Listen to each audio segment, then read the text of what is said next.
Pansin ninyo, kung titignan natin yung history, medyo bago-bago na siya. Okay, medyo bago-bagong piyesta yan. Bakit bago? Wala pang kumbaga halos 100 years pa lang yung piyesta na yan. Ganun siya kabago. 100 years. Okay? Pero, kung makikita nyo yung buong liturgy, ang pagiging hari, hindi lang pagiging pari, hindi lang pagiging biktima, kundi pagiging hari ng ating Panginoong Jesucristo sa misa, sa liturgy, sa misa ng mga santo, sa misa pag Sunday, sa Domingo, makikita nyo na tinuturo doon ang pagiging hari ng ating Panginoong Jesucristo. Pero dahil sa panahon natin, may mga error na tinuturo tungkol sa pagiging hari ng ating Panginoong Jesucristo, kaya minarapat ng simbahang Katoliko na i-reaffirm, mag-institute ng isang piyesta 100 years ago na ang ating Panginoong Jesucristo ay hari, king. Okay? So, ano ba yung mga error na yon? Sabi ng mga liberal, sabi ng mga gobyerno, kasama dun yung gobyerno natin, sabi nila, si Kristo raw ay hindi hari. Sabi nila, si Kristo raw ay hindi hari. Sasabihin nila, ay, hari yan ng aking puso, hari ng kung ano man, whatever, pero hindi siya hari. Paano nasabing hindi hari? Dahil sa separation of church and state. Pag ang gobyerno, pag ang isang bansa ay naging independent sa ating Panginoong Jesucristo sa pamamagitan ng separation of church and state, ibig niyang sabihin, hindi niya kinikilala bilang hari ang ating Panginoong Jesucristo. At pag ang isang gobyerno, hindi niya kinilalang hari ang Panginoong Diyos, sinong kikilalanin niyang hari? Di yung sarili niya. Kaya nga, nasa posisyon kuno ang mga gobyerno ngayon na magdikta ng patakaran kung anong gagawin ng simbahan. Di ba baliktad na ang mundo? Para naman sa mga modernist, alam nyo na, yung bagong misa, alam nyo naman na may crisis tayo sa simbahan ngayon, para sa mga modernist, sinasabi nila na si Kristo ay hari. Oo, baka sabihin niyo, ayun naman pala hari naman pala si Kristo para sa bagong misa. Hindi ganon. Sabi nila na si Kristo ay hari. Pero, hari siya pagkatapos ng buhay na ito. Pagkatapos ng katapusan ng mundo, doon hari ang ating Panginoong Jesucristo. Kaya makikita nyo sa bagong misa, yung piyesta ng Kristong Hari. Kailan? Doon sa huling Domingo, pagkatapos ng Pentecostes. Yung tema ng Domingo na yon ay ang final judgment at ang pag-akyat sa langit ng mga nasave, ang pagbagsak sa impyerno ng mga nakondem. So anong nangyari? Hari si Kristo para sa kanila? Hari. Pero pagkatas ng buhay na to, ibig sabihin, dito sa mundong ito, hindi hari si Kristo. Yun ang ibig sabihin nun. Yun ang ibig sabihin nun. Pag sinabi mong si Kristo, hari sa kabilang buhay lang, di sinasabi mo na sa buhay na ito, hindi siya hari. Kaya makikita ninyo, consistent ang kanilang teaching. Para sa kanila, lahat ng relihiyon, walang problema. Para sa kanila, hindi lang yung katotohanan ang makakapagligtas sa atin, kundi pati mga error, mga maling turo, makakapagligtas din sa atin. Bakit? Lahat yan dahil si Kristo hindi hari. Ganun lang kasimple yun. Ganun lang kasimple yun. Ngayon, ano ang turo ng ating Panginoong Jesucristo? Ano ang turo ng simbahang Katoliko?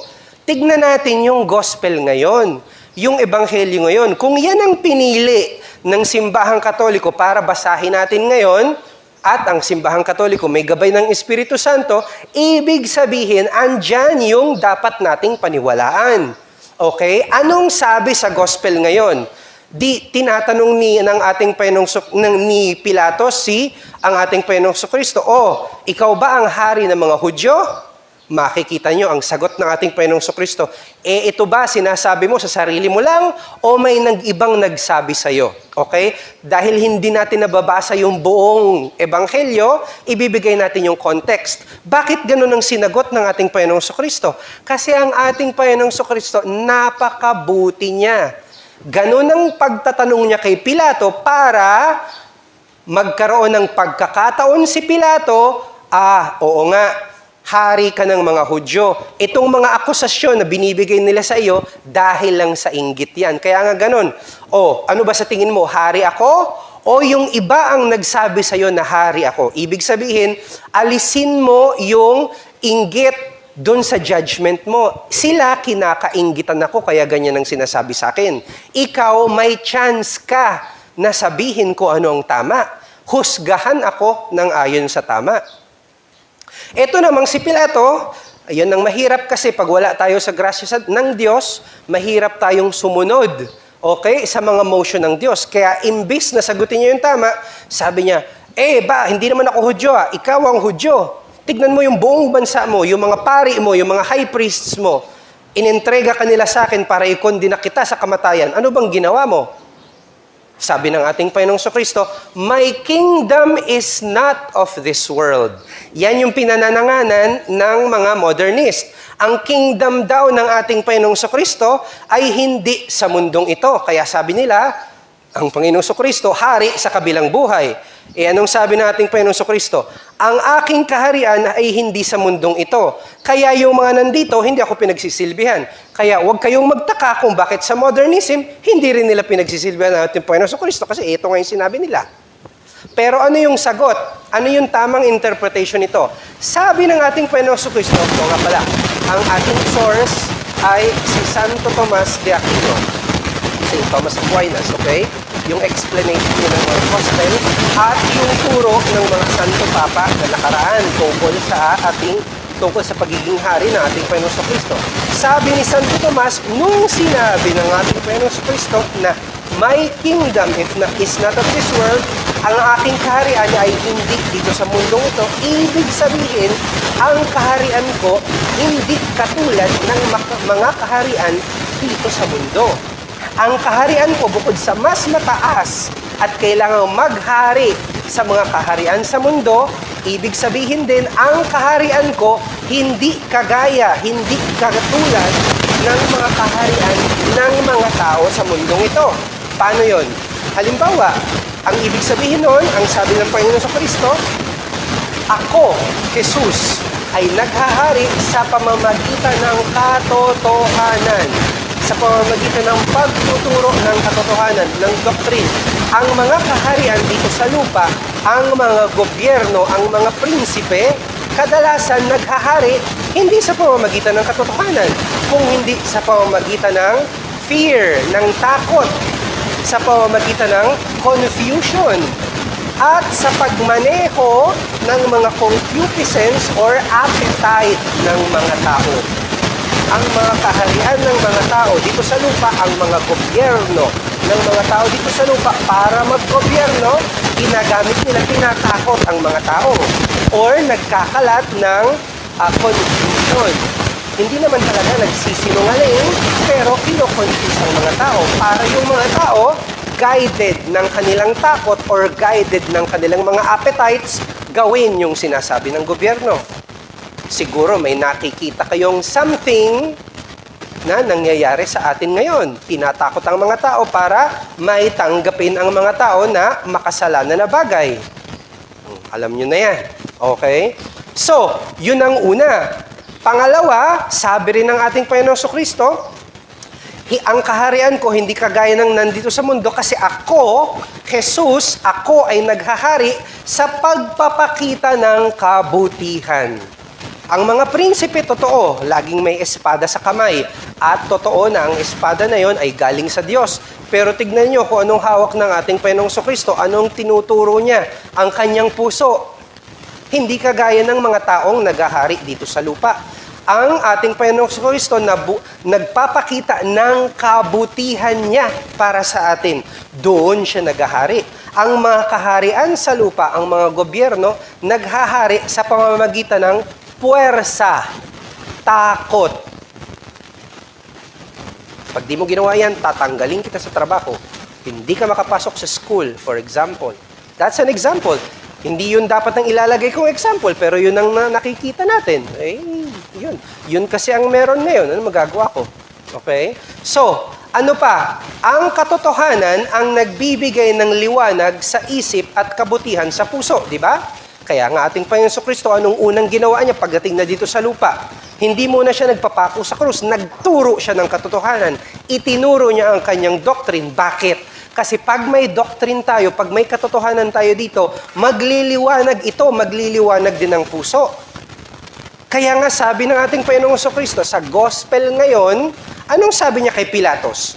Kaya nga ako pumarito sa lupa para magbigay ng pahayag ng katotohanan. Ang lahat ng pumapanig sa katotohanan, pinapakinggan ang boses ko. Anong consequence niyan? Yung mga hindi panig sa katotohanan, yun yung kumokontra sa utos ng Diyos, sa batas ng Diyos. Ganun lang kasimple. Wala akong gustong patamaan, pero kung tatamaan, pinangaman. Yun kasi ang totoo. Siya ang may gawa ng lahat ng bagay, di ba? Kaya mas alam niya. Okay? Lahat ng nasa panig ng katotohanan, pinapakinggan ang boses ko. Ang hindi. So sabi sa kanya ni Pilatos, pag i-continue natin na basahin yung gospel, alam mo ba na meron akong kapangyarihan para ipapako ka sa krus o palayain ka? Parang sinabi rin na, alam mo bang meron akong kapangyarihan na ipagbawal ang pagdinisa o payagang pa sa mga simbahan? Corollary lang. Coincidence lang. Okay. So, anong sinagot sa kanya nating Panginoong Kristo na medyo nakakalimutan ng mga nasa power ngayon? Ang sabi sa kanya nating Panginoong Kristo, hindi ka magkakaroon ng kapangyarihan sa akin kung hindi mo yan natanggap na galing sa itaas. Hindi ka magkakaroon ng kapangyarihan sa akin kung hindi mo yan natanggap na galing sa taas. Anong ibig sabihin nun? Ang prinsipe, ang gobernante, ang gobyerno, dahil ang kanyang kapangyarihan, kanino galing? Galing sa Diyos. Kahit sabihin mo pang binoto ko ng mga tao, walang kapangyarihan dito sa lupa na hindi nanggaling sa Diyos. Yan ay nasa Biblia. Kung ganon, kung natanggap ng gobyerno ang kanyang kapangyarihan galing sa Diyos, kanino niya dapat gamitin? Para sa sarili niya? Para sa ibang tao? Para sa ibang gobyerno? Hindi. Kailangan gamitin niya para sa serbisyo ng nagbigay sa kanya ng kapangyarihan, ang ating Panginoong Diyos. Kaya nga, kung natatandaan pa ninyo, last Sunday, di ba, parang nag-sermon na rin tayo tungkol sa topic na ito. Kasi nga, separation of church and state yung ginigiit ngayon. Ano ang unang tungkulin ng gobyerno? Pinakita natin last Sunday yung tamang order nung tatlong main na tungkulin ng gobyerno. Ang una ay ang maremedyohan ang problema ng kasalanan. Ang unang tungkulin ng gobyerno dahil ang kanyang power na tanggap niya galing sa Diyos ay ang hustisya. Sinabi natin last Sunday. Anong hustisya? Yung hustisya sa pamamagitan natin at ng Diyos. Ibig sabihin, i-repair ang kasalanan. Tulungan ang simbahan na mabura ang kasalanan sa ating bansa. Pag nabura mo ang kasalanan, maayos nang matutupad ang lahat ng tungkulin mo. Yun lang ang hadlang. Lahat ng bagay na kailangan natin, nasa Diyos. Kung buburahin natin ang kasalanan, tatanggalin natin ang kasalanan, kung ang gobyerno tutulong, gagawing unang tungkulin niya ang mabura ang kasalanan, ang maremedyohan ng kasalanan sa mga Pilipino, maayos ang magiging takbo ng ating buhay, hindi lang ng gobyerno. Tandaan natin na ang relasyon sa pagitan ng Diyos, ng simbahan, at ng gobyerno ay dapat kagaya ng relasyon sa pagitan ng ating kaluluwa at ng ating katawan. Alin ang mas importante? Lawas o kalag? Kalag. Bakit? Yun ang kailangang isalba. Yun ang kailangang makarating sa langit. Ang kalag, ang lawas, ang katawan, yun ay instrumento ng kaluluwa. Kaya nga ang gobyerno dapat maging instrumento ng Diyos para maisalba, para mailigtas ang mga tao. At nang sa ganung paraan, magkaroon ng yung kapayapaan na hinahanap, yung prosperity na hinahanap. Imposible lagi yan kung andyan ang problema ng kasalanan. Ngayon, ano naman ang fundamento or ano ang basehan ng kaharian ni Kristo? Ang basehan bakit si Kristo ay hari, hindi lang ng simbahan, kung hindi ng society at ng lahat ng gobyerno, ay nasa liturgy natin ngayon. napaka-rich, napakadaming doctrine ng liturgy ngayon. Pero, sad to say, hindi ko dapat taba ng sermon. Alam nyo naman, lagi na akong humahaba, no? Pero, i-explain lang natin ng kaunti. Ang fundamento, ang basehan ng kaharian ni Kristo, hindi lang sa simbahan, kung hindi sa society, ay ang ating Panginoong Kristo ay ang manlilikha, ang creator natin, at ang tagapagligtas, Savior natin. Ang Panginoong Kristo ang gumawa ng lahat ng bagay. Ayan, binasa natin sa epistle kanina. Siya ang gumawa ng lahat ng bagay, pati yung mga anghel, pati mga tao, pati mga society, lahat siya ang gumawa dahil siya ay totoong Diyos. At dahil lahat ng bagay sinira ng kasalanan, siya rin ang tagapagligtas. Niligtas niya ang tao. At nang iligtas niya ang tao, niligtas niya lahat ng mga institusyon dito sa lupa. Kaya ang lahat ng mga tao, ang lahat ng mga society, ang lahat ng bagay dito sa lupa, lahat, wala akong ine-exempt. Ang lahat ng mga bagay dito sa lupa, kailangan kilalanin siya bilang hari dahil siya ang may gawa sa lahat at siya ang nagligtas sa lahat. Dalawang malaking dahilan kung bakit dapat siya ang hari. Kaya nga, ang kaharian ng ating Panginoong Kristo sa description ni Santo Tomas de Aquino ay may triple universality. May triple universality ang kaharian ng ating Panginoong Kristo at yan ay makikita nyo sa liturgy ngayon. Halimbawa, yung kinanta ng mga sisters na gradual between ng epistle at saka gospel, andun. Ang kaharian daw ng ating Panginoong Kristo, unang-una, universal pagdating sa lugar. Narinig niyong kinanta, Amari usque ad mare, mula sa isang dagat hanggang sa kabilang dagat. Ibig sabihin, lahat ng lupa na napapaligiran ng dagat ay kaharian ng ating Panginoong Kristo. May lupa ba na hindi napapaligiran ng dagat? Siguro yung sa buwan. Pero yung buwan, siya rin yung gumawa nun, kaya kanya pa rin yun. Okay? Universality pagdating sa lugar. Universality pagdating sa mga subjects. Ibig sabihin, anong klaseng mga tao yung kailangang pagharian ng ating Panginoong Kristo? Lahat. Nakalagay din dun sa gradual. Lahat ng mga hari, dapat kilalanin siya bilang hari. Lahat ng mga hari, lahat ng emperador, ngayon, lahat ng presidente, lahat ng mga senador, lahat ng mga yan, kailangan kilalanin siya bilang hari. At bukod pa doon, lahat ng mga bansa, kailangan kilalanin siya bilang hari. Ay, Padre, hindi lahat ng bansa may mga Katoliko or majority yung mga Katoliko. Hindi yung majority ang gumagawa ng katotohanan. Hindi yung majority ang gumagawa ng reality. Hindi dahil maraming naniniwala na ang isang cake na to walang lason, nilagyan ko siya ng lason, hindi dahil doon mawawala yung lason dun sa cake. Kuha yung example, ang katotohanan ay katotohanan kahit walang maniwala doon. Ganon din ang ating Panginoong Kristo. Kaya nga, ano ang iniutos niya sa simbahan? Ang magmisyon, ang i-convert lahat ng tao para lahat ay mailigtas. Lalo yung mga nag-retreat, alam niyo naman, ang kalooban ng Diyos, matutupad lagi yan.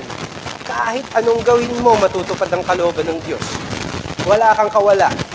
At kung ayaw mong tuparin ang kalooban ng Diyos, gagamitin niyo yung kasalanan mo para matupad ang kalooban niya. O bakit ka pa kakawala? Sige na. Gagawin niya lahat. Okay. Ano pa? Ang ating Panginoong Kristo ay hari din ng lahat ng panahon. Siya ay hari ng lahat ng panahon. Bakit? Siya yung nag-iisang eternal. Potestas eterna non auferetur. Ang iyong kapangyarihan na walang hanggan ay hindi may aalis sa iyo. Bakit? Sa kanya nang gagaling lahat ng kapangyarihan. Lahat ng ibang kapangyarihan ng mga anghel, ng mga gobyerno, ng mga prinsipe, ng mga pari, lahat galing sa kanya. Kaya siya talaga ang hari ng lahat. Yun ang tatlong basehan ng kaharian ng ating Panginoong Kristo. Ano naman yung tatlong characteristics, tatlong katangian ng kaharian ng ating Panginoong Kristo? Andun lahat sa preface yung kinakanta bago mag-sanctus, tignan niyo yung misa ngayon. Napakayaman sa doctrine.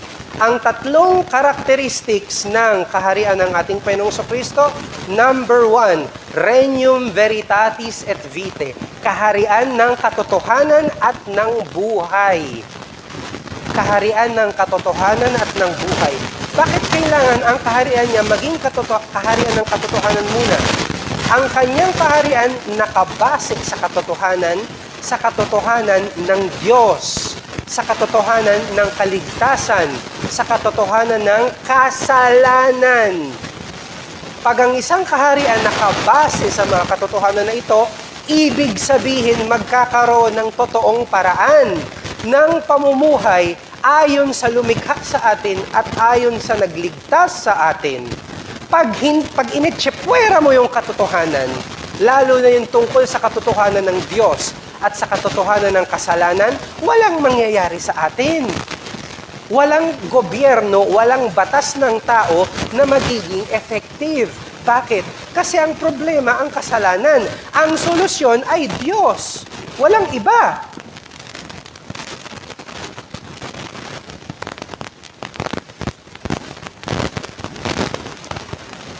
Ano pang katangian ng kanyang kaharian?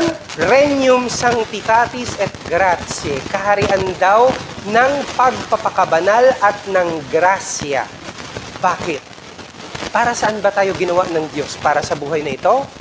O ginawa tayo para sa kabilang buhay? Para sa buhay na walang hanggan? Ano ang nag-iisang daan para makarating sa buhay na walang hanggan?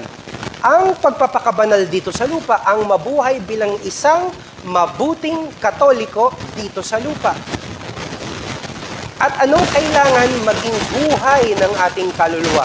Kung yung ating katawan, dumadaloy ang dugo, at yung pagdaloy ng dugo sa ating katawan, yun ang parang buhay niya, ang ating kaluluwa, kung hindi dadaloy, kung wala ang grasya ng Diyos, na kumbaga yun ang dugo ng ating kaluluwa, hindi tayo makakarating sa buhay na walang hanggan. At bukod pa ron, kung wala tayo sa grasya ng Diyos, hindi rin tayo makakapamuhay sa tamang paraan sa buhay na ito. Wala tayong lakas, wala tayong katotohanan, wala lahat. Pag wala ang grasya ng Diyos, wala lahat. Tignan nyo lang yung mga lessons ng history. Bago dumating ang ating Panginoong Kristo dito sa lupa, lahat ng mga civilizations, anong kinahinatnan? Lahat ng mga civilizations, lahat ng mga kaharian na yan, nasira, nawasak, nawala lahat. Bakit? Walang grasya ng Diyos.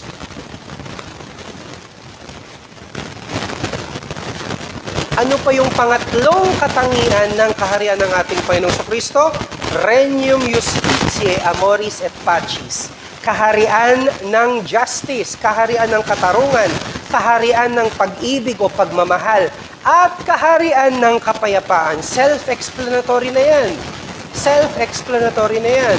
Kung nabubuhay tayo ng ayon sa Diyos, kung nabubuhay tayo sa grasya ng Diyos para sa buhay na walang hanggan, ibig sabihin, dun pa lang magiging posible ang katarungan dito sa lupa.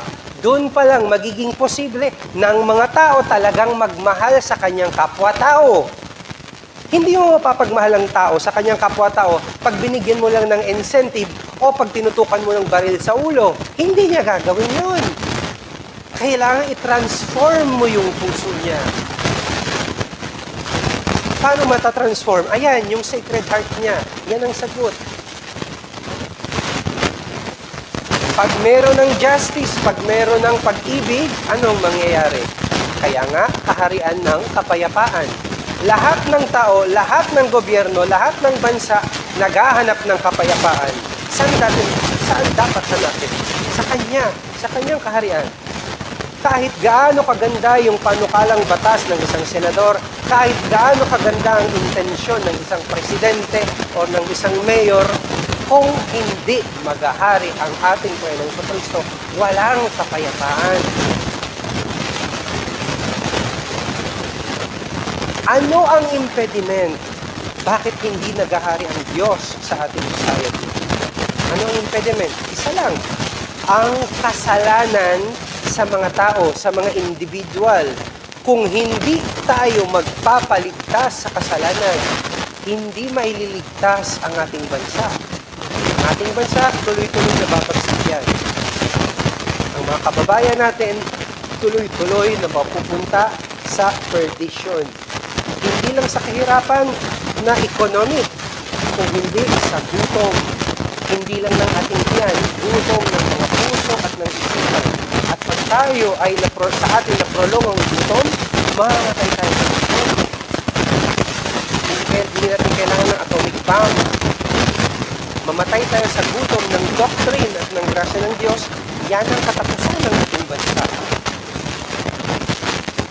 Kaya nga, mga kababayan at mga faithful, hingin natin sa Diyos at sa mahal na Birhen na ang mga namumuno sa ating gobyerno at kailangan natin sabihin, ang mga namumuno sa ating simbahan, talikuran natin lahat ang kasalanan. Bakit? Para makapaghari ang ating Panginoon sa Kristo sa puso ng lahat ng tao, sa puso ng mga naggogobyerno sa atin, at mula doon sa buong bayan. Bakit? Kasi siya ang ating hari. Pag hindi natin siya kinilala bilang hari, necessarily, iba ang maghahari sa atin. Huwag mo nang itanong kung sino, dahil init na lugar. Sa ngala ng Ama at ng Anak at ng Espiritu Santo. Alang sa mga dugang videos and informations, just click like, subscribe, then click the notification bell for more updates.